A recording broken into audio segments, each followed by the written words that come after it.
यह कहानी मेरे सब्सक्राइबर विजय यादव द्वारा उत्तर प्रदेश से भेजी गई है। विजय एक बस ड्राइवर हैं जो कई सालों से आगरा और फतेहपुर सीकरी के बीच बस चला रहे हैं। उनकी कहानी हमें यह बताती है कि कभी कभी साधारण यात्रा भी कैसे किसी भयानक अनुभव में बदल सकती है। विजय यादव 42 साल के अनुभवी बस ड्राइवर थे। उन्होंने ज़िंदगी के आधे से ज़्यादा साल सड़क पर बिताए थे। वे आगरा और फतेहपुरी सीकरी के बीच लोगों को लाते और ले जाते थे। हर दिन एक जैसा था, लेकिन वह दिन कुछ अलग था। आसमान में घने बादल छाए हुए थे और हल्की हल्की बारिश हो रही थी। विजय को हमेशा बारिश से एक अजीब सा डर लगता था, मानो प्रकृति उनसे कुछ छिपा रही हो। उस दिन उनकी बस को आगरा से फतेहपुर सीकरी के लिए रात में निकलना था, लेकिन किसी ने उन्हें बताया नहीं था कि यह सफ़र उनका सबसे डरावना सफ़र बनने वाला था। रात के करीब 9 बजे थे जब उन्होंने आखिरी सवारी उठाई। बस लगभग खाली थी। बस में 4 ही यात्री थे।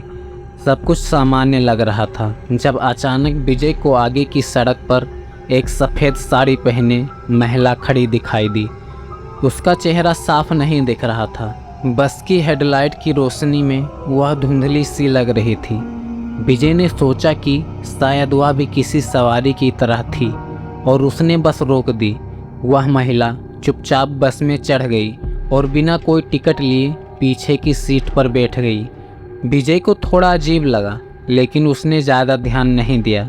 जैसे ही उन्होंने बस चलानी शुरू की, उन्हें महसूस हुआ कि पीछे बैठे यात्री धीरे धीरे बस से गायब हो रहे थे। हर बार जब वो आईने में देखते, एक एक कर उनकी सीटें खाली होती जा रही थीं। विजय ने ब्रेक मारकर बस रोकी और पीछे मुड़कर देखा, लेकिन बस में कोई नहीं था, ना सवारी ना वह सफ़ेद साड़ी वाली महिला। उनके रोंगटे खड़े हो गए।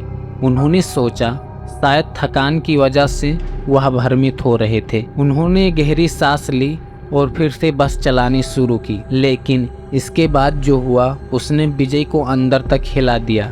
कुछ किलोमीटर आगे बढ़ने पर बस के अंदर से किसी के बात करने की आवाज़ आने लगी, जैसे बस में कोई बैठा हो और धीरे धीरे बातें कर रहा हो। उन्होंने पीछे देखा, लेकिन बस फिर से खाली थी, पर ये आवाज़ें लगातार आती रहीं, मानो कोई अदृश्य यात्री उनके साथ यात्रा कर रहे हों। विजय का दिल अब तेज़ी से धड़कने लगा। उन्होंने बस की स्पीड बढ़ा दी, लेकिन रास्ता जैसे लंबा और डरावना होता जा रहा था।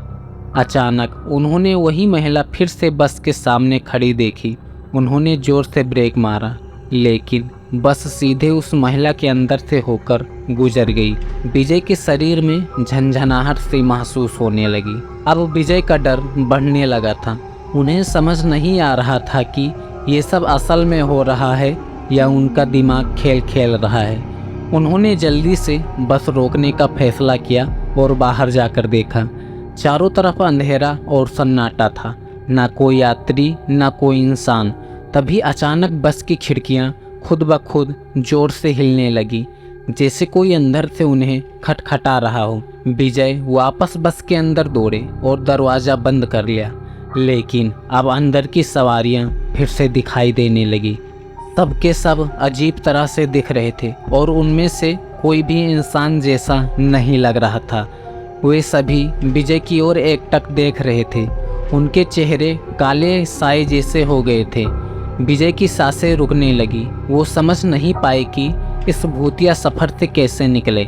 उन्होंने बस की सारी लाइट्स जला दी और बस को फिर से चलाना शुरू किया, लेकिन अब ऐसा लग रहा था कि बस खुद ब खुद चल रही हो। ड्राइविंग सीट पर बैठने के बावजूद विजय का बस पर कोई नियंत्रण नहीं था।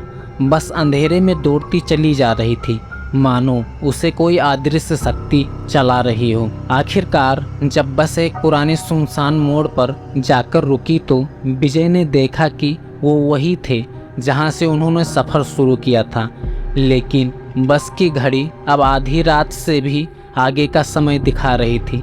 ऐसा लग रहा था कि समय ही थम गया था और विजय उस खौफनाक अनुभव से कभी बाहर नहीं आ पाएंगे। अगली सुबह विजय की बस सड़क के किनारे खड़ी मिली। बस के अंदर वो अकेले बेहोश पड़े थे और उनके चेहरे पर अजीब सा डरावना भाव था। जब लोगों ने उन्हें होश में लाया तो उन्होंने उस रात की घटना का जिक्र किया, लेकिन कोई भी उनकी बातों पर यकीन नहीं कर पाया। लेकिन विजय जानते थे जो कुछ भी उस रात हुआ था वह कोई सपना नहीं था। वह बस और वह सफ़र अब भी उनके दिमाग में एक भयानक याद की तरह बसा हुआ था। इस कहानी को सुनकर हर किसी के मन में यह सवाल उठता है, क्या कभी आपने भी रात के सफ़र में कुछ ऐसा महसूस किया है जो आपकी समझ से परे हो? तो दोस्तों, कहानी कैसी लगी कमेंट में बताएं, और अगर आप हमारे चैनल पर नए हैं तो चैनल को सब्सक्राइब करना ना भूलें। तो चलिए फ्रेंड्स, मिलते हैं फिर एक नई हॉरर स्टोरी के साथ।